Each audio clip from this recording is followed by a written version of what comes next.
So I don't know how many people were around this summer. How many of you have seen the news coverage we've had about our little place? So I found this really upsetting, mostly because it's the only good sushi restaurant in town. And it does make you feel a little creepy about going in there again. I don't know, maybe it doesn't for you, but for me it's like, I'm not so sure. So this is one of the ways that Delaware made the national news. And the coverage, I think, is really interesting, right? So Delaware couple has sex on roof of Chipotle. It sort of highlights, I think, a lot of things that are issues we're going to keep coming back to, in the sense that ways that we have a particular way of talking about sex, crime, and punishment, who sex offenders are, what they do. And we tend to focus on sensational aspects that really don't reveal what's important or what's going on for people in their lived experience. And there's a lot more we could talk about related to this, but I think I will hold off on it for now. So the other important case that hit last spring, actually, how many people heard about this one, the DuPont Air? I talked about it a little bit in some of my classes. This is another one that is a really important mischaracterization of what was going on. So we can talk more about this one later as well, but I would just throw out here, if you look at it, Delaware judge sentences DuPont Air to treatment rather than prison in child rape case because he would not fare well in prison. So it makes us outraged when we first look at that, right? And that's what sells the papers, and that's what kind of gets the attention. And one of the things that I really try to emphasize, because I am myself an advocate that gets really fired up and upset about these issues, is that advocates have to be very smart about how we choose our battles, the things that we kind of get upset about, and the way we frame issues. Because we very often can lose our audience, we can lose potential allies and other advocates if we don't make sure we have our facts straight up front. And this is really one of those cases. Not faring well in prison was attributed to the judge as though she decided to give him treatment because he wouldn't fare well in prison. Not fare well in prison was the line that the defense attorney made. The defense attorney claimed that, and it was written down as part of the record. It wasn't what the judge said in giving her sentence. The other really important piece that came out after the fact is that the Delaware Attorney General's office felt there wasn't the evidence to pursue a stronger charge. They didn't feel like they would be able to succeed if they pushed any further. So this was a classic case of plea bargaining. So it was not a judge swooping in and say, oh, this poor heir, he deserves treatment.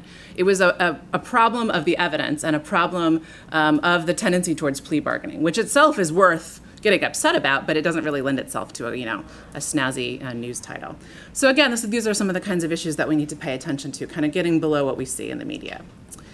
Okay, so this is the last very boring graph I think I'll show you in the whole class. I may show you another figure or two later on, and there are in this talk I have a couple more visual presentations of data, but this is really boring. But I want you to take a minute and look at it. I want to ask if you can figure out what's going on here or what explains the difference between these lines. So the top line is the overall prison rate, normed to 1953. So that means what was the prison rate in 53? Every other data point after that is graphed to relate to that. So these are not absolute numbers, and they're not even populations or rates. They're related back to that 53 point, so we can see the change over time, because that's what's really important. And then broken out of that over a larger rate, we have the rate of people going to prison for rape and the rate of people going to prison for other sex offenses. So other sex offenses is the one that keeps skyrocketing up here. It's really hard to distinguish between these lines, I apologize. But this one here, the one that goes up and then flattens out, is the rate for people going to prison for rape. And then here, sort of, I guess the second of the lines, the one that goes up a lot, but then also begins to kind of come down, is the overall prison rate. So why do you think there's a difference between these three lines? Right, so this is the overall prison rate. That includes these two, but it gives us a sense of the overall tendency of our criminal justice system in terms of sending people to prison. So what I'm interested in is, why is there such a dramatic difference between the rate of we're sending people to prison for other sex offenses other than forcible rape and the forcible rape one? So what do you see going on here? First off, where do we see the increases? What year, if you can see it clearly enough, and some of you in the back may not be able to see over the heads of the people in the front. What do you see going on? I may have to call in the front row. Yes? I can't really see the dates, but it looks like it's all around the same kind of era where they start to decrease or increase. Okay, so we really see our first beginning increase in the late 1970s. right? Late 1970s. So the forcible rape rate really increases dramatically then and then falls off. Why would the rate of people going to prison for committing rape increase around the 70s? Any ideas? What else was going on socially or politically in the 70s that might have led to that? Who are the people that typically say we need to pay more attention to rape as a social issue? Yeah. The women's movement, right? So in the United States, the women's movement was really having a lot of impact in the 70s, right? So that, I think, is part of explaining why it starts to go up. However, the other rates also are starting to go up. So the women's movement really can't take too much credit for that, right? Because other prison rates are also going up at the same time. So for me, actually, the more interesting question becomes, how come, after all the attention given the women's movement and sort of the overall tendency in the US to put more people in prison, why does then forcible rape fall flat after that, while the other rates continue to go up? What do you think could be the difference in terms of our criminal justice system, our society? What's going on that means that fewer people are going to prison for forcible rape, but this category, other sex offenses, everything we think of as a sex offense except rape, continues so much that it goes up even when everyone else who we're sending to prison, that rate goes down? What do you think could be so unique about this group, or not important to us enough about that group? Is it that rape is not reported as often, or it's hard to prove? So there is a huge issue related to a lot of sex crimes in terms of the quality of the evidence, right? What I was alluding to earlier when I looked at the case of the Delaware DuPont heir. So that is absolutely a case in forcible rape, but what I find interesting is that it's also the case in what we call other hands-on offenses that don't involve adult women. So forcible rape is only counted as the sexual assault of an adult woman. In this last year, in 2013, the FBI, who collects this data nationally, finally changed the category, and now they include assaults against adult men. But up until 2013, it was only assaults against adult women that counted there. So everything else that we think of as a sex crime would be in this other sex offense category. Some of those are other offenses against children, where we have a hands-on offense against a person who's assaulted, molested, in other ways hurt. And that also is going to have evidence issues, potentially even more so than that when an adult woman is the victim. So that's part of it, certainly. But I don't think it's different enough to explain that. What are the other kinds of things that we count as sex offenses in this country? What do you think? What else do we, when you think sex offender, you tend to think somebody who commits a violent rape, or you tend to think somebody who hurts a child, but we count a lot of other things. Brittany? Just like exposing yourself or getting caught with like a prostitute or anything? Sure, okay, so things that we think of as hands-off offenses that don't involve as a clearly specified victim in the same kind of way. So exhibitionism is a sex offense, absolutely. Yes? Possession of child pornography is huge. And I think that and other kind of internet-related offenses play a very important role, especially towards keeping other sex offense rates continuing when the overall prison rate is really falling. So we're spending a lot more of our energy putting certain kinds of people behind bars.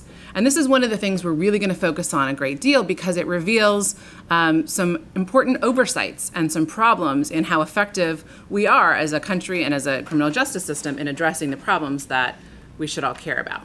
So I'm going to circle back to these kinds of issues as we go forward. One of the things that I write about in my work is that since about the 80s, a little bit past that period where we first see the uptick, the American public has really supported new laws to track and punish convicted sex offenders. We call these Megan's laws, Jessica's laws. There's all kinds of sort of colloquial names we use for those, and we'll unpack those further as we go forward.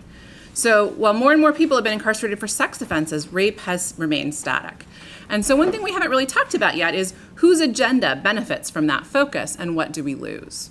So I'm just going to ask you to reflect on that. It's not a question I'm posing for answering right now, but think about in terms of who are the people whose interests are furthered by particular focuses in our justice system, and who loses out when they don't have the power of the law behind them. So that was like a very long introduction, and now I'm going to talk a little bit about my background, and then I'm going to talk as briefly as I can about some unfortunate myths, as well as the data that disproves them, and then a very small amount about social movements and sort of ways that people can participate in research. So for the most part, I'm really going to focus on the second bullet point here. All right, so there are my kids at a Blue Rocks game. I think it's important to, when we present ourselves as experts or authorities on things, to try to be as transparent about who we are and the sources of our expertise. So I wanted to tell you a little bit more about myself. Being a parent is certainly an important part of that. I often find when I talk about issues of sex, crime, and punishment, and the way I talk about them lends people to have particular expectations about me, right? If you only read my publications in print, you might think I'm a man, for example. Chrysanthi Leon is not a name you might not necessarily attach a gender towards. Based on the advocacy positions I take, people might also think I don't know what it's like to care about children or worry about them. And that is something that I find really interesting, that people sort of make assumptions based on positions people take. So this is just a snippet of the kinds of things that I publish. I publish a lot on issues around sex offender punishment. I'm really fortunate that I get to teach this class, Sex, Crime, and Punishment, almost every semester, because very few professors are lucky enough to actually teach what they know best and what they love.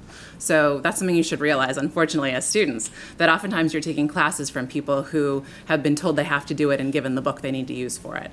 And at UD, that doesn't happen as much as other places, but we're really fortunate that in many of our classes, you get to hear from people who are passionate.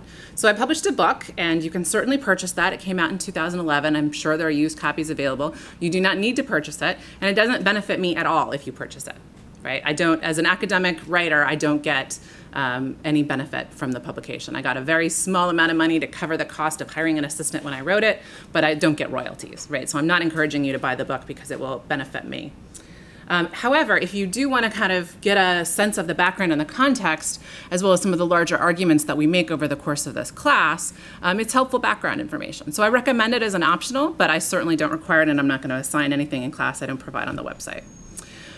We are going to read this piece, actually next week, a case study of child sexual abuse in popular discourse. That's about the Earl Bradley pediatrician case. So some of you may have some familiarity with that. More recently, my work has also expanded to include women involved in prostitution. So we'll talk a little bit about that in the coming semester as well. As I said before, I think it's important when we hold ourselves up as experts and advocates that we are pretty transparent about who we are, right? So these are some of the places where I provide unpaid consultation. I have a law background, and I have participated in a couple of criminal cases. And it's a great moment when people, especially on what they think of as the other side of the issue, ask me, and how much were you paid, Professor Leon, to come and give your testimony in court today? And I say, nothing. I do this because it's my job, and it's because what I really believe in. And it's interesting to go around the country and be able to talk about these issues, and I learn more from it. So I almost never am paid for any kind of consultation that I do. I've worked with the University Grievance Board, the U.S. Attorney's Office. There's a treatment group that I've worked with. I do quite a bit with the state of Delaware in various ways. I did a really interesting case in New Orleans that I may talk about later on. And then one of the things that I do throughout the year is that I consult with religious communities. So there may be a church or a synagogue or a mosque or a Quaker meeting that is trying to decide what to do when somebody who attends or is part of their group has been convicted of a sex offense. Do they welcome them back after they've served their prison sentence? How do they support the spouses and children and sort of other family members of that person as they're being accused of something like this? Are they going to alienate other people who may have their own victimization experiences if they seem to be supporting what we think of as the bad guy? So these are really tough issues that religious communities and other kinds of groups grapple with. And so I go and give a talk similar to this one where I sort of discuss what we know and the impacts of our criminal justice system on those folks and help them make that decision. All right, so for largely directed at my RSOL audience, I am now working on a new project where I'm looking at the impact of the kinds of notification, registry, and residence restrictions laws on family members. And so there's a link to a survey that I make available to everybody, and I will be talking much more about that later on. Okay, so one of the other things I think is really important in terms of historical context, and in my book, the first half of the book is really kind of looking at how we've changed in terms of how we handle these issues since the 1920s.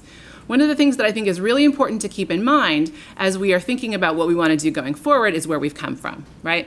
So in the bad old days, the law and its agents sent the message that sexual violence and sexual offending were not so bad. So I'm being a little facetious here, right? In the bad old days, Really, the bad old days are still here in a lot of areas. We haven't made nearly as much progress as we like to pat ourselves on the back for.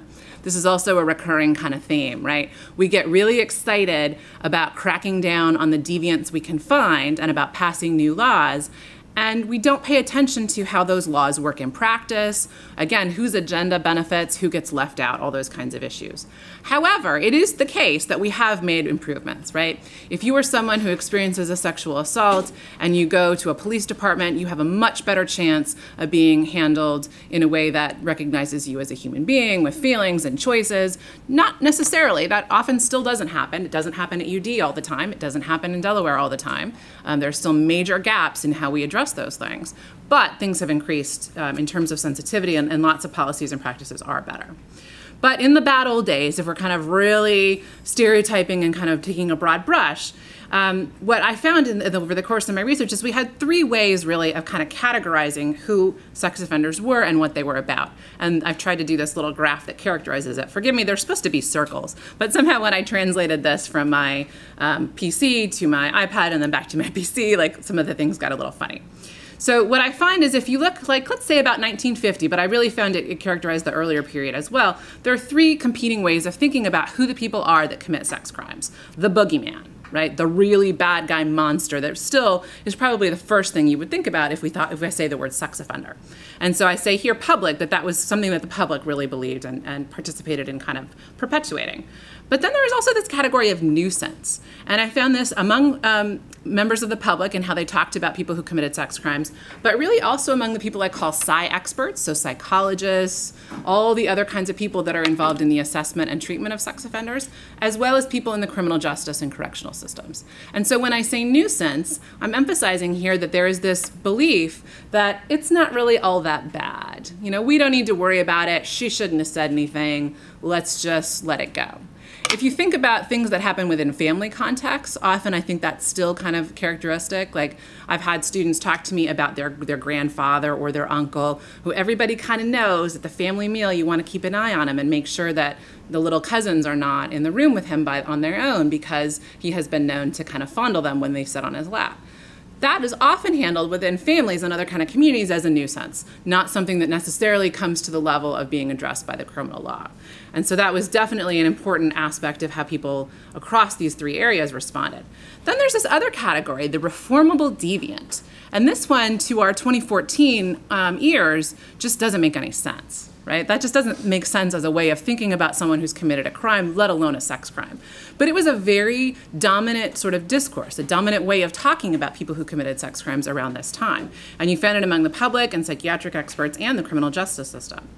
Well, if you jump ahead about 30 years to 1980, and I think continuing through today, look what happens, right? The boogeyman is all over. That's about it. You still find in a couple places the way of looking at people who we've caught for committing sex crimes as reformable deviants. It's mostly the people, though, who benefit from that category, right? The psy experts are the ones that get paid to treat and assess, often much more assessment than treatment. And so they still kind of perpetuate the idea that people who commit sex crimes are reformable deviants that we can provide treatment to, and then that can be sort of worth an emphasis in terms of our law, in terms of our money. You still find in the justice system sort of this nuisance response. So a couple years ago, a police officer was talking to me about the kinds of cases that they see on campus and made it quite explicit that when people who come forward with a case of sexual assault have been drinking a lot, it's unlikely that the police department is going to pursue it. And so they really sort of put that aside as what I think of similarly into in the past, sort of a nuisance kind of issue. So you'll see that there are some sort of value judgments kind of related to these things, right? Boogeyman, nuisance, reformable deviant.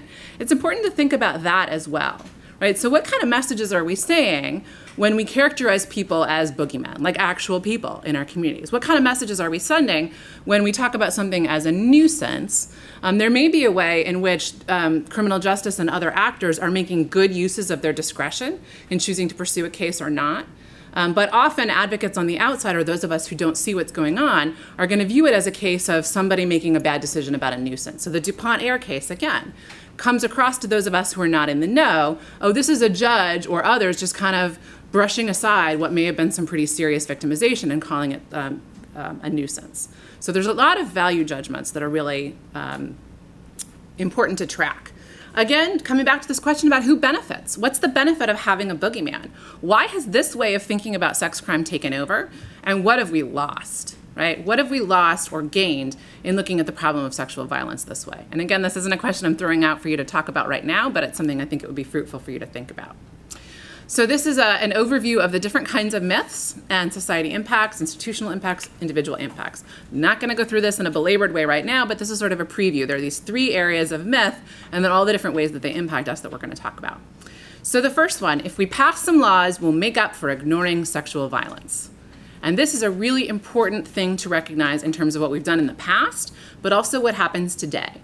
If you think about a sensational case that comes forward, you often very quickly hear about efforts to pass some new laws to make sure that it doesn't happen again. And there are many issues with that, and we'll continue to unpack that as we go forward. But one of the very first ones that I can say as someone who went to law school and has a JD is that it puts a really foolish amount of power into the idea of what a law can do. Right? A lot of our problems related to sexual violence, and really most of our social problems, are not things that passing a law is really going to affect. So this is a little bit of a tangent, and you'll realize as you come to know me better, I do a lot of tangents. But there was a lot of chatter on Facebook and other places among my friends last night about these 4 engineering students who've come up with a new nail polish. Some people have heard about this, right? So it's this new nail polish that if you, I guess, you dip your hands in your drink, or I don't know, I didn't read it in enough detail to know this, but I'm assuming if your nail polish comes into contact with a drink that you may be suspicious of, it will change color and indicate if a date rape drug or any other kind of concerning mind-altering substance has been put in your drink. So I had a couple friends who were like, this is really cool, kind of an innovative way of involving people in thinking about these issues, and something else that people can do if it makes them feel a little more empowered. I think that's great. However, another one of my friends called it prevention. That's not prevention. Wearing nail polish that will let you find out if your drink has been drugged is not prevention, right? Think, what is prevention, or anybody, why would that not be counted as prevention? Yes? Because it's just kind of like avoiding, like, it's like a belief that's saying, like, if you use that now, like, it's okay for them to do it because you can tell the difference. Like, how about just, like, not leaving your drink alone? Right, or how about men not raping, right? Prevention is addressing men's tendency to rape, or the tendency of some men, right? That's prevention, right? My choosing to wear nail polish or asking my daughter to do so, or sort of advising that you do so, is kind of putting it back on you or my daughter or your, and that's not prevention. Yes? I also feel like that only helps, I guess women don't really try to put stuff in men's drinks, but they could, and that wouldn't help them anything. Absolutely, and there are all kinds of other forms of sexual violence where people are hurt, or where we as a society decide that that's a problem we need to address. And again, a date rape nail polish is not going to help us there either. So it's not about a law, but it's a similar kind of really well-intentioned, but not truly preventative or even disruptive kind of approach. So laws have a great deal of symbolism, and in American culture, we are particularly interested in using our laws to send symbolic messages, or to say, we take this seriously. So in the last 30 years, we've passed all kinds of laws that have increased the kinds of offenses that cause you to have to register as a sex offender, that have increased the consequences for you once you're registered, right? So in the past, registries were something that police departments kept. California had the very first one in the 1940s, and it was simply a sort of insider list, so when a new sex crime occurred, they could consult their list and sort of decide if it was a known suspect. Well, beginning in the 80s and 90s, this became something that we decided would be helpful to make public. This is another step in which it's a common sense kind of idea. It makes us feel better to wear that nail polish. It makes us feel better to be able to look up on our apps, whether or not the person in our class or the person in our neighborhood might be a sex offender. But in terms of prevention or even disruption, there's no empirical research that shows that it has those effects, right? So we tend to do things for symbolic reasons and not really pay attention to how they work in practice or what empirical research can tell us. So similarly, residency restrictions. Anybody know what residency restrictions are? Also known as Jessica's Law. I see you nodding back there. Oh yeah, they have to submit their information of like where they would live, and I know there's like certain radiuses that they cannot live in. Yes, so there are laws at every level of government, and this is an issue in Delaware particularly. If anybody lives in the Dover area, the city of Dover has tried to sort of shrink the circle that actually expand the circle, let me say that the other way, to exclude people who are in the sex offender registry. So state laws, federal laws guide this, but then even cities and University of Delaware, have their own kind of ways of affecting that. So typically you can't live within a certain number of specified yards of a bus stop, a child care facility, a school, all kinds of other places. Yes? So if none of this is prevention, what would you consider prevention or treatment? No. So the question is what I would consider prevention to be. That's something we're going to be sort of building on and kind of talking about throughout. But again, prevention is more about where does sexual violence come from? What supports it? What perpetuates it? So again, making people feel more powerful and less afraid is really great, but it's not prevention, right? Because it sort of shifts it back onto the person who would be the victim as opposed to the person who's perpetrating it. So it's really important to focus on that. All right, so we have all the symbolism, but we don't pay much attention to the impact, right? We get a lot of public attention to things like the Delaware couple having sex on the roof of Chipotle. We do have, on the second point, some really improved criminal justice responses. So I'm pretty familiar with a lot of law enforcement folks in Delaware at various levels, the county police, they are particularly good. So we have some great law enforcement in the state and in the area that are really improved. And we're gonna watch a film later on called Sex Crimes Unit where you'll see a little bit more about those kinds of issues. There's great improvement there. It's really tangible. As I said before, not nearly enough and a lot of people still get left out. We have a lot of new laws, we've talked about those. And then our public education has really expanded. Unfortunately, a lot of the first sort of reaction we tend to have is that of the concern about stranger danger, another version of what I would call the boogeyman, right? The idea that if you look in the sex offender database, you can identify who all the creeps are and make sure that you're safe in your community or your dorm or your neighborhood. When in fact, the vast majority of sexual violence that's perpetrated on others is by people you know, assault by familiars, right? So between 70 to 90% of sexual violence is committed by your father, your brother, your spouse, your boyfriend, and it's committed by women as well, although the vast majority of sexual violence typically is committed by men. But that's an important disconnect, right? We worry in our laws and in our media and all other sorts of public venues about the boogeyman, when in fact, it's somebody we know and like. And boy, do I have a story to tell you about this that I'm gonna save for another time. But I had an incredibly horrible experience over the summer where a close friend of mine, it turned out, was committing some pretty horrible acts against one of my students. And so I will definitely be talking about that, but this is not the time for it.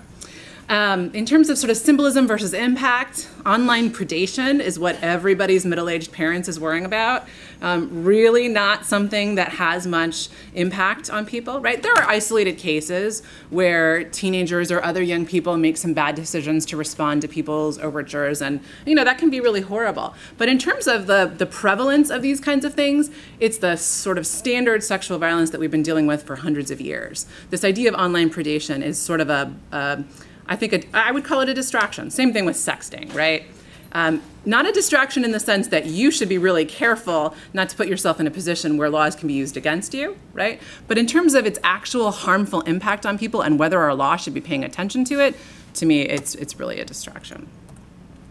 So while laws send a message when we pass them, sort of when we get outraged in response to an event and when we get ourselves together and advocate, in practice, that message gets diluted, diverted, and turned around. So this is another really important piece, and this is something that my research has focused on, especially in Delaware, but in other places as well. So we lump a whole range of conduct into the same category. So again, if you urinated in public at a job site back in 1995 and got cited for it, you could find 20 years later when you go to make a change to something related to your business license that you're a registered sex offender and you cannot have the license that you have had for all these years. You cannot continue to do the work you did, right? So that's one end of the spectrum, right? Things that we don't really think belong there end up getting categorized as sex offenses and having impacts on people, treating them as boogeymen, when in fact almost nobody would really look at them that way. Then you have on the other kind of side, you have all kinds of conduct that never gets called a sex offense. So my friend and colleague who committed pretty egregious acts against my student has had no criminal justice sanctions related to him because the university chose to handle it quietly within the university. So I almost never sort of feel like, throw the book. But in this case, because it has sort of addressed me and people I know well, this is a case in which I would kind of like the symbolic effects of the punishment to sort of say to him and to say to other students that he may have harmed, look, we take this seriously. So the problem is we are not doing it in places where I think a lot of us would think we need to do it, and then we're overdoing it in others. And that doesn't even get at the people in the middle, right? The people who have committed offenses that merit punishment, but then are sort of categorized as sex offenders in ways that follow them that are not productive. So this, I think, is part of accounting for our little change in incarceration for sexual assault. We're really lumping lots of things into this big category, and we're not using our law enforcement and other resources in ways that would let us focus on severe sexual assaults. The other thing that I have found really problematic in my own research is that we have what's called diversion at the front end. So I know there's some CJ majors in the room. What is diversion? When you try to do like programs or other things instead of having them go straight to jail.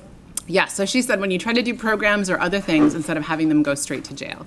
So diversion means if you think of the criminal justice process as one long hallway, diversion means somebody takes a door out. They go somewhere else. They don't go all the way down the hallway into the justice system or into prison.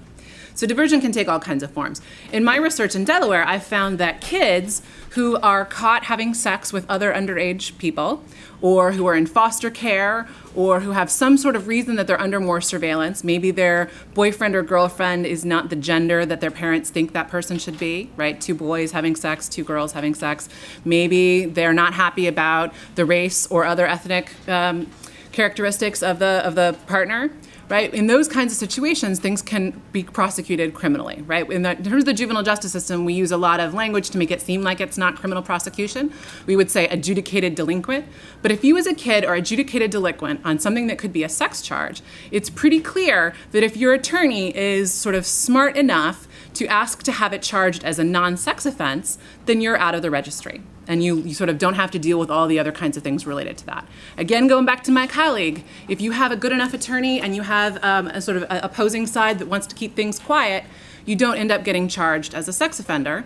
You are able to handle it in other kinds of ways. So I found in Delaware there was a huge disparity between the white kids and the black kids in terms of these issues, right? The black kids were far more likely to be adjudicated delinquent on sex charges. And what that meant in Delaware up until very recently is that they would be sent out of state for 2 years. And we as taxpayers paid millions of dollars to send these kids out of state for intensive sex offender treatment before they could come back and reunite with their families. And that was problematic in a lot of ways, not only because of sort of the disparity in which kids we chose for that, but also if you looked at the kids who we did choose, if you wanted to make the argument, well, you know, maybe we should have actually done that with more kids. Maybe the way to address that disparity would be to have white kids as well, part of that group. Well, it turns out none of the kids that we were looking at had the markers of the kinds of people that had something that merited treatment. So a friend of mine is a social work professor at Smith College, and he has studied kids who've been adjudicated on sex charges in 15 states. And we looked at 10 of those and compared our kids in Delaware to those 10 other places.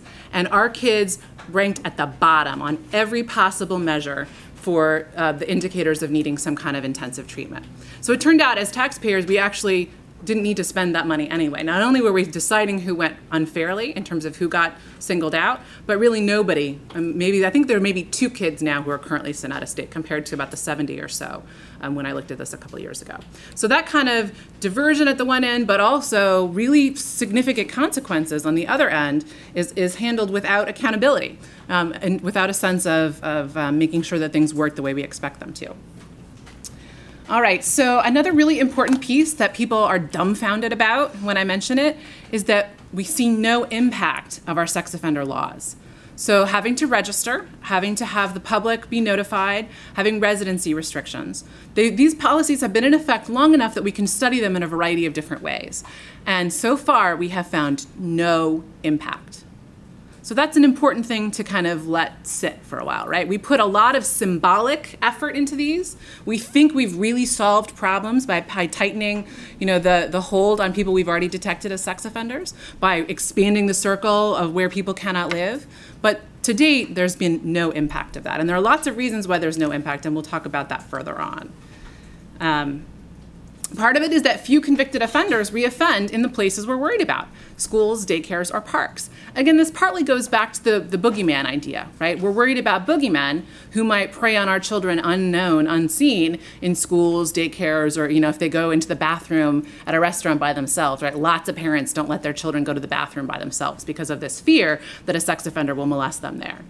In terms of the data, that is not the place where most sexual assaults take place. Again, it's somebody you know. It's usually in your house or somewhere that you have gone with that person, right? It's not somebody kind of coming into the environment and offending. It's typically, something we need to do all kinds of other things. There was a question before about what prevention means.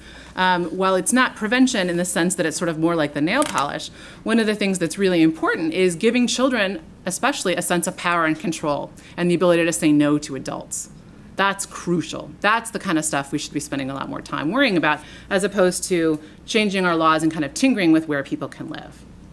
Another really important problem with our current approach to sex offender law is that it puts an incredible strain on law enforcement resources. So we push released sex offenders into certain areas where those residency restrictions don't prevent them from living. So often those are rural communities or slums. I don't know if anyone has been to the area in Wilmington where the Kalmar nickel is I forget what the word is for, moored, I guess. Anybody and a Delaware student who on a field trip may have gone to visit that ship, the Kalmar nickel? No, it's just past the riverfront. There's almost no residential housing there, but there is like 2 blocks that have some townhomes there. And there is the only place in the Newcastle County where registered sex offenders can live if they don't have the money to sort of have their own housing, is one of these little row houses. And when I last visited, there were 25 men squashed into a home that was intended for one family. As I walked through the door, bugs were jumping up off the floor. I saw rats and I saw their droppings. It was really hideous. It was really awful. And part of you may think, well, they're convicted sex offenders. If that's all they can find to live in, then I guess that's okay. Especially given your own background, I can understand why that might be a reaction you have. I also would ask you to unpack it a little more and think about who these are as people and how they have found themselves there. So one of the things about this place called the Harriet Tubman House is that it is run by what I call a slumlord who requires people to hand over their cash, to hand over any state benefits they might be getting, any identification cards, as they enter the door. They can't live in this house unless they give everything to the slumlord. He also only takes people typically who have some kind of severe mental illness. So there were several schizophrenic men who were sleeping on the floor when I was there that day. In terms of our humanity, I found that really problematic. Again, though, if we're looking at sex offenders as boogeymen, lots of people sort of say, well, they get what they deserve because they committed an offense. However, I think no matter sort of how you feel in terms of that kind of punitive view, in terms of law enforcement resources, it puts a huge strain, right? If you are not having places where people who are returning from prison or otherwise sort of trying to continue on after a conviction can live a life, earn some money, pay for their kids, food. If you don't allow people to kind of re-enter, that puts huge burdens on all kinds of our systems, but especially in terms of pushing people out into rural areas, so kind of the opposite of the slum problem. When you push people out into rural areas, which typically have very small correctional systems, very few number of probation officers that have to cover a lot of people, it makes it really hard for officers to do their job well. So there was a case in California that broke. Philip Garrido was a sex offender, a convicted sex offender. He had served some time in prison, had a probation officer keeping an eye on him. But he was found after some really great law enforcement agents not related to his probation caseload figured it out, that he had kidnapped a woman and kept her in his backyard in a tent. I always forget her name. I think it begins with a J. J.C. Dugar. J.C., is that right? J.C. Dugar, right. So she was kidnapped as a young child and held hostage in a tent in his backyard for years and years and years, and his probation officer never noticed. And this was clearly a case of this officer having a huge caseload. In California and elsewhere, they often have 300 to 400 to 500 people that they have to keep an eye on. And he was not able to target the resources towards someone that we really could have suspected would be someone that needed it. So he knocked on the front door and never went inside. Now, I've had other POs tell me, well, despite his huge caseload, he was just a lousy PO. And I'm sure that's true too, right? And he shouldn't be held off the hook because of the large caseload. However, that's an important kind of extreme example of what goes wrong. When we lump all kinds of people into this category of sex offender, we push them out into places where it's hard to surveil them, and then we don't have the resources within our system to really focus on the people that should have it. And there are all kinds of other things we could talk about in terms of that displacement. All right. Importantly, coming back to something we talked about before, it also really diverts public awareness. We tend to focus out there. This is from a State of Delaware report. We tend to focus out there. We should be more aware of our immediate social environment that includes friends, acquaintances, and family members who are the most likely to be the unknown offender, right? So even our state is saying, while we have an Attorney General, Beau Biden, who gets so excited about his child predator unit and all of the ways that they sort of push new ways of sort of focusing on internet-based offenses, while we're doing that over here and while it helps get him elected and may get him a Senate seat one of these days, at the same time, other agencies within the state are seeing the consequences of how we're focusing our resources. Here's another really big myth. I put it in big font to make sure that everybody pays attention to how impactful it is. They must be sick to do that. And this is a myth that we are going to unpack further throughout the semester, but especially in about 3 weeks when we read a book called Not Monsters. And that will give you the sort of the life stories of people who were serving time in New York, who were interviewed by a friend of mine, and she talks about their life histories and really sort of tries to give you a sense of who they are and what led them to do what they did. We're not going to go into a great detail about that, but again, it's important to think about the wide span of people who we count as sex offenders. And then this is the last bit of heavy data I'm going to hit you with today, and then we're going to wrap up fairly soon after this, okay? So we have this white circle up here on the screen of known sex offenders. And this is really important because when we talk about sex offenders, when we talk about people who've been convicted of sex offenders, we have to remember we're only talking about the ones that have been caught. They've either been detected by some kind of social service agency through a child welfare report. They may have gone in for treatment voluntarily. Often in the United States, it's because they've been arrested and convicted, but only the people we've caught, right? These are the known sex offenders. They're an important group to study, and we're going to talk about them for a minute, but then we're also going to come back to the unknown. So within this large circle of known sex offenders, we have two relatively small circles, and I don't know how well you can see these, so I want to clarify this. The small red circle are the repeat sex offenders. So after you've been convicted once, just over 1 in 10 chance of being convicted of another sex offense. So the vast majority of sex offenses which take place in the United States, most of the sexual violence is not committed by the known sex offenders. And I'll come at this from another angle in a minute. But this is one of those I don't believe you moments that people often have, and that's cool. But we'll come back to that in a minute. What does that mean? That means 90% of the people we know to be sex offenders do not have a paraphilia. They are not driven to commit sex crimes because of a psychiatrically sort of deviant kind of approach to thinking. There are definitely what we would call cognitive distortions, and we'll talk about that later on. So ways that people kind of rationalize, oh, it's not going to hurt them that much, it's not that bad. Those kinds of things play a role, absolutely. But far and away, in terms of sexual violence against people, what most often plays a role is anger. Anger, power, and control. So if you've taken other classes in women's studies or other things that have kind of looked at domestic violence and those kinds of issues, sexual violence is often much like any other family violence. It very rarely comes from a place of insanity or psychiatric deviation. And that's a very important piece to look at as well. So that's the case for what we think about in sexual violence in terms of hands-on offenses. And then it's often the case for what we think of as hands-off offenses. One of the exceptions to this is exhibitionism, which somebody brought up earlier. So people who sort of compulsively show themselves to others do tend to be more likely to have a psychiatric component there. That's also an area that we haven't really given enough time to. We haven't really developed much in terms of ways of treating that. Okay, so people commonly say, well, clearly we have low recidivism rates because our laws are working. And again, that's one of those common sense reactions that I think people have, and it makes sense, especially since we put a lot of energy into passing these new laws. We want to see that they're doing something. Well, there are a couple of ways that we know that's not the case. The first is that our recidivism rates have been consistent for a long period prior to the passage or enforcement of these laws. Right? So if you look at it in a very big picture way, you can see that the recidivism rates have been very similar across time. And that is one way of seeing that these new laws can have had an intervening impact. If you look more specifically in particular states, there have been states like Minnesota that have actually done before and after studies, and they have not found an impact on recidivism either. So neither big picture nor looking at particular jurisdictions before and after they pass, you do not see an impact on recidivism rates. And again, it's because this large picture of sexual violence, only a very small part of it includes the people we've convicted of sex offenses. So this is, again, circling back on things we've talked about before. Myth: if we catch and track the bad guys, we'll be safe. So this relates to our sort of misguided sense of who we need to focus on, and also misunderstanding recidivism. So I mentioned earlier that 13%, we're going to come back to that. The past does not predict the future. So once someone is given the sort of the title of a sex offender, or a registrant, somebody who's on the sex offender registry, or a boogeyman, a bad guy, it's very hard to shake that.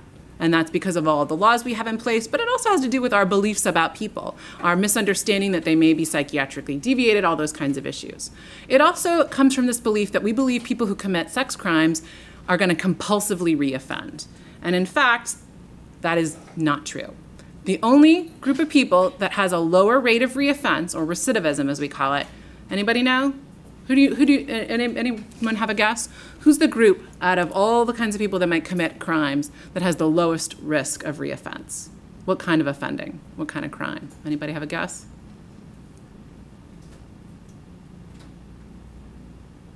Just have a guess. It's okay if you're wrong. What do you think? Can you ask that question? Yeah, so if you think about all the possible crimes people could commit, which group, which category of crime is the least likely to be committed again? Which has the lowest recidivism rate? What group of offenders, in terms of the offense they committed, is the least likely to commit a new crime?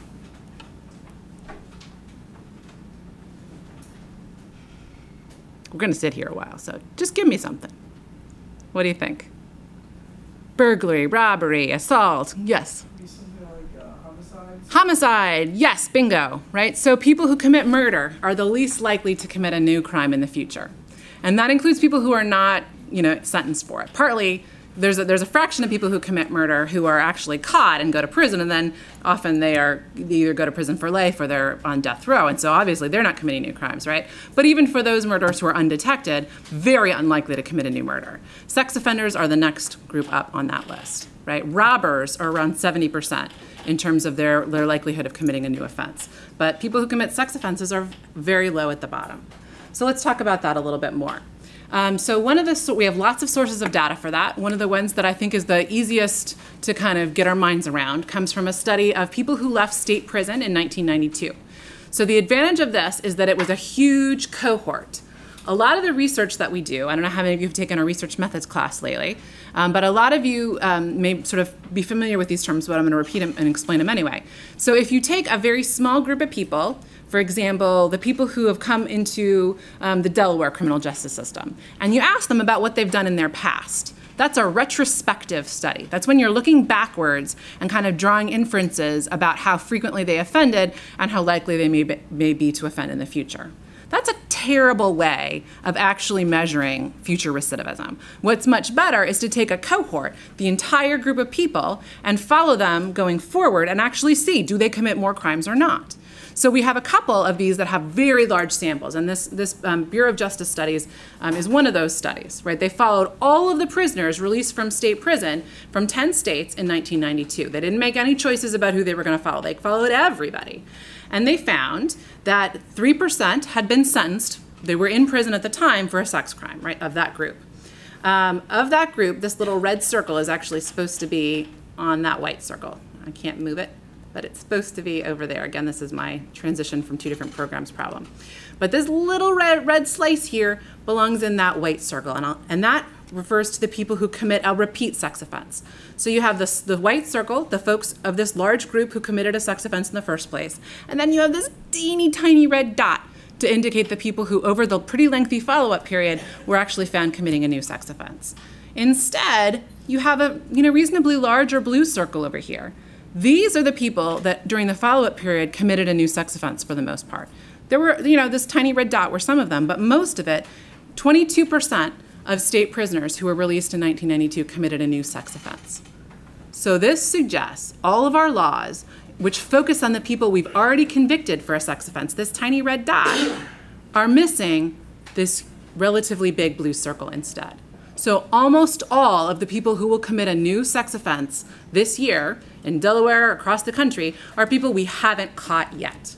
The vast majority of new sex offenses will be committed by people we haven't caught yet. So if we as advocates and others are really concerned about addressing sex crime and about prevention and even about interruption and disruption, we're focusing on the wrong group. We're putting a lot of resources, all kinds of other burdens and other kinds of things onto the group of people that is very unlikely to commit the new offenses. So people often ask about, well, is it an issue of underreporting? Do we just not catch those registered sex offenders? And if you think about that, it doesn't make a whole lot of sense, right? Because we have all of these mechanisms in place that really watch them very closely, that provide them all kinds of sort of points of surveillance, places they have to check in. So it's possible that there were a few undetected crimes, right, that didn't get counted, but it does not account for that disparity there, right? In terms of sex crimes, the people that are committing them are the ones we're not watching already. Yes? For the repeat sex offense, the 5.3, is that out of the 3.6 for already? Yeah, so it's an overall rate. So of this state prison group, the overall sex offense rate, recidivism rate was 5%. So overall, when I look across all kinds of different studies that have been done, I'm more comfortable with the 10 to 13% recidivism rate because I like to be conservative. I like to err on the side of, a larger number, including more stuff. But this study actually only found a 5% recidivism rate. So 5%, as I said, it spans. I tend to be more conservative and use the higher number, but this study over time, 5% compared to 22%, 4 times more of the people that hadn't gone to prison for that. This is another way of looking at similar information, but it's a very different study. So in recidivism research, you have an approach, in fact, across all kinds of quantitative methods of analysis, something called, a meta-analysis, right? So you take hundreds of studies and you compare them based on different factors of the study. And you're able to sort of say overall, instead of just looking at one study or kind of having a table that compares them, you use statistical tools of meta-analysis to find out what's the power overall. What can we find as sort of a general recidivism rate? And so I'll get to that in just a second. I apologize. This is another way of looking at the slide I just showed before, right? So the overall recidivism rate, 46% for any crime at all. And then as we already talked about, just 5% for the people who were in that sex offense group. So this is the one I wanted to talk about. This one. Okay, a meta-analysis. And this is the 13% that I use. So this is looking at hundreds of studies, finding that this tends to be a reliable rate. Looking at 23,000 offenders, which is a really strong sample size, gives us a lot of power. Within that 13, you could divide it up and look at just rapists. So it was a significantly higher recidivism rate for people convicted of rape, 18.9%, and a little bit lower if you looked at people convicted of child molest. There are also some really important differences if you break it down further into offenses or the person, the familiarity with the victim. So people who know their victims, if it's your child, if it's someone in your neighborhood, someone that you know well, you're actually less likely to commit a future offense in that case. So those are sort of all kinds of things we can pay attention to. But I think overall, what I would ask you to focus on today is this 13% rate, right? So repeat sex offenders, 13%. Remember again, though, that this white circle is the known sex offenders.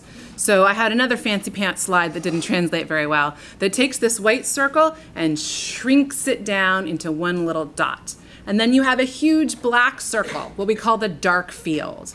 Again, if you're a criminal justice student, you might be familiar with this. We always have a dark field in terms of crime. There's always stuff we don't know about. But what I want to focus on here is the dark field related to sex crime. We just haven't a way of talking about what goes on in those cases because they haven't come to the authorities and so therefore have not been available for study. So I'm hopeful that later on in the semester we can talk about a really cool project in Berlin that I learned about a couple years ago, where German scientists are trying to find a way around that. they put up these wonderful billboards in public places in Berlin that have a really suggestive picture of someone, for example, sitting in a bus, and you can see a man sitting at the back of the bus looking forward at a child, and you can just sort of tell the way they posed it that he's having some kind of sexual thought about the child. And then there's a little thought bubble or a little note that comes up above that says, are you experiencing sexual attraction to children or other kinds of issues that are causing you problems or discomfort? Call this hotline. We'll offer you free anonymous treatment, and we'll include you in research.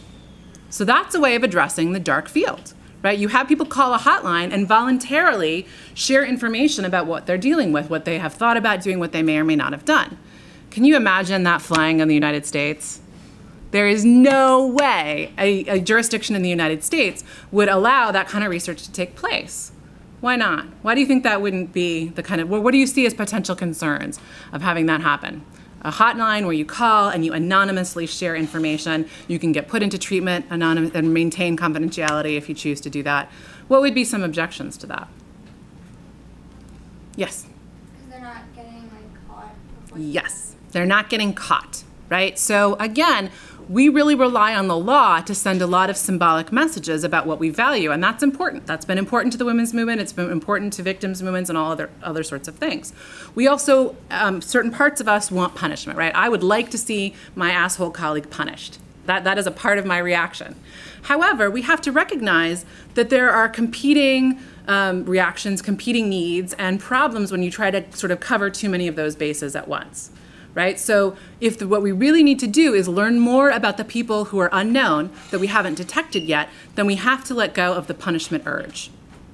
And that's not something I think we're going to do in the United States, for better or for worse. As a scientist, I feel like we need to have that information, and especially if we're going to offer people treatment and support and do other things that we know actually work to prevent recidivism, then to me that would be a trade-off, but I'm not a policymaker. I'm not in the position to make that judgment. All right, so we do actually have good ways of determining who among the small group, you can look at it as the 5% based on that BJS study, or maybe the 13% if you're being more conservative. So among that group of people who are going to commit new sex offenses, we've got great empirical research that tells us how to figure out who those people are. They're called predictors, right? We can predict who of that small group are going to commit new offenses. So I mentioned before the Philip Garrido case, the guy in California. He had all of the predictors, right? If somebody had done a clinical assessment of his file, not even talked to him, just looked at his file, they would have seen nearly all of the risk factors for reoffense. So they could have said, wow, this is somebody we need to provide much more intensive surveillance to. But we are not living in a system where that happens very often. Despite the fact that we have the ability to more or less predict who are the people that we need to provide more supervision or support to, we don't do it that way. More often than not, the way we allocate our resources, the way we kind of put people into categories for surveillance or residency restriction, don't take anything into account in terms of what we actually know. So one of the things that the BJS study also told us is that general criminal history is a much better predictor of a future sex crime than a single sex crime in the past. So if you've got a long record of all kinds of different offenses, you are much more likely to be one of the people who's going to commit a new sex crime. If you have one sex crime or even a handful of sex crimes in your past for which you have done time, you are not likely to be one of the people that's going to commit one of those new crimes. And that's hard for us to take. And again, I think it goes back to that punishment urge, right? There is something about sex crime that is so horrible when we think about it in terms of the particular crimes against people and children especially, that really triggers our punishment urge. And I'm all for that. I recognize that I think it's something we need to, have an outlet for. However, that then leads us to make all kinds of assumptions about what laws and things are going to actually work in terms of preventing sex crime or addressing the people who've done it. And those are separate things. So again, the punishment urge might lead us in certain directions that really don't help us in terms of focusing on how to use our law and policy. So we have a consistent set of empirical findings. The recidivism research goes back about 75 years and consistently finds these very low recidivism rates. It's a broad group of people in the United States that we call sex offenders, we call registrants. And they are overall very low risk group. And again, just saying that again, it's hard to take, right? We expect them to be the boogeymen that we need to be really worried about. However, if we use an individual's risk, we can make much better use of resources. And there are a few places where they start to do that. Unfortunately, Delaware doesn't count as one of those, and most places in the Mid-Atlantic and the Global South as well. So most of the time, even if those assessments are conducted, so again, using the Delaware example, if you go through family court as a kid in Delaware, you have many assessments done that actually provide us that information. But then if you commit an offense and are adjudicated delinquent, those assessments are kept over here and never brought into the decision making about what should be done with you. Right? So that's one of the problems. So even when we do the assessments, we don't use them to make decisions about using our law enforcement resources. There are other problems in terms of other things we do with assessment. So just to kind of underscore it again, most sex offenders victimize people in their families or who were known to them. So in terms of hands-on offenses, again, not including people who have what we call hands-off. So they're a very low risk group. Most convicted sex offenders are going to do really well on probation or parole. So on some level of community supervision, they're very unlikely to reoffend, not because of anything we're doing, but because they are, by nature, very unlikely to reoffend. So that's an important thing to think about as well.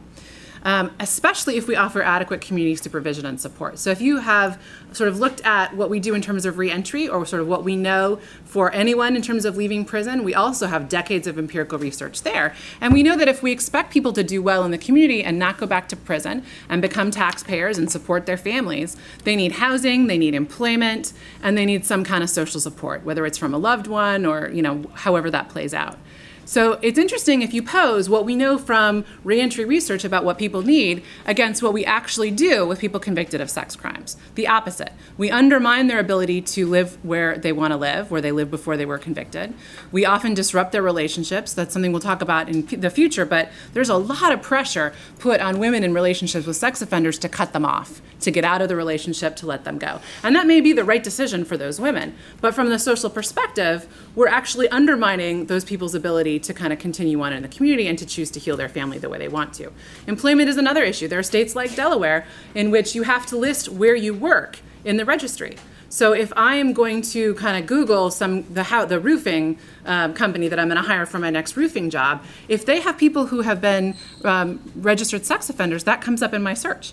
Right? So I may decide not to hire one roofing company over another because one of the guys that works somewhere in their organization has been convicted of a sex offense. Those kinds of things are not really what we expect to be happening with our laws. Another area that's important to look at, and I promise you we are coming to a close soon, is that residency restrictions also tend to harm particular vulnerable communities. So my story about that slumlord in the house that I visited, I think it's important to note there were a couple other people living in that block, right? And is it fair to them to have 25 and up, mentally ill, sort of at the end of their rope, desperate folks living? I don't think so. Right? I'm by no means saying that you should not allow people who are coming back from prison or otherwise dealing with mental illness in your community, but I think anyone can appreciate that a packed-in room of 25 where people are sort of at the end of their rope, those are not the ideal neighbors anybody would ask for, right? So it's not really fair to the families that live there that's where we're kind of concentrating in an unmanageable way the people, at least in Wilmington, who are coming out of prison on these issues. So we see communities that are already dealing with crime and other problems in terms of social disorders. Those are the places we tend to push.